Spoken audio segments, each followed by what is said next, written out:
തൃശൂർ കളക്ടറേറ്റിൽ ബോംബ് ഭീഷണി. RDOക്ക് ഇമെയിൽ വഴിയാണ് ഭീഷണി സന്ദേശമെത്തിയത്. സന്ദേശം വ്യാജമാണെന്ന് പിന്നീട് സ്ഥിരീകരിച്ചു. ബോംബ് ഭീഷണിയെ തുടർന്ന് Thrissur city police, bomb squad എന്നിവർ സ്ഥലത്ത് പരിശോധന നടത്തി. മുൻ തമിഴ്നാട് മുഖ്യമന്ത്രി എടപ്പാളി പളനിസ്വാമിയെ ഉന്മൂലനം ചെയ്യുമെന്നും ഭീഷണി സന്ദേശത്തിൽ പരാമർശമുണ്ട്. RDX ബേസ്ഡ് എക്സ്പ്ലോസീവ് സ്ഥാപിച്ചു എന്നായിരുന്നു മെയിലിലെ ഭീഷണി. ഉച്ചയ്ക്ക് 1:30 പൊട്ടുമെന്നാണ് ഭീഷണി സന്ദേശം. bhani.rana.taha@hotmail.com എന്ന മെയിലിൽ നിന്ന് പുലർച്ചെ 4:30 ഇമെയിൽ സന്ദേശം വന്നത്. ജില്ലാ കളക്ടറേറ്റിൽ ലഭിച്ചത് വ്യാജ സന്ദേശം എന്നതാണ് നിഗമനം. സന്ദേശത്തിൻ്റെ ഉറവിടം കണ്ടെത്താൻ പോലീസിനോട് ആവശ്യപ്പെട്ടിട്ടുണ്ട്. നേരത്തെയും വ്യാജ സന്ദേശം വന്നിരുന്നു. ആശങ്കപ്പെടേണ്ട സാഹചര്യമില്ലെന്നും വേണ്ട മുൻകരുതൽ നടപടികൾ സ്വീകരിച്ചിട്ടുണ്ടെന്നും ജില്ലാ കളക്ടർ അർജുൻ പാണ്ഡ്യൻ അറിയിച്ചു.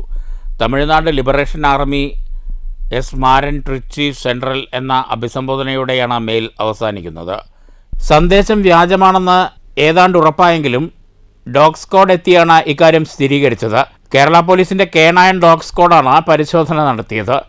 കളക്ടറേറ്റ് വരാന്തയിലും മറ്റ് ഭാഗങ്ങളിലുമായി അരമണിക്കൂറോളം പരിശോധന നടത്തിയെങ്കിലും ബോംബ് ഭീഷണിയില്ലെന്ന് ഡോഗ് സ്ക്വാഡ് സ്ഥിരീകരിച്ചു. News bureau, Thrissur.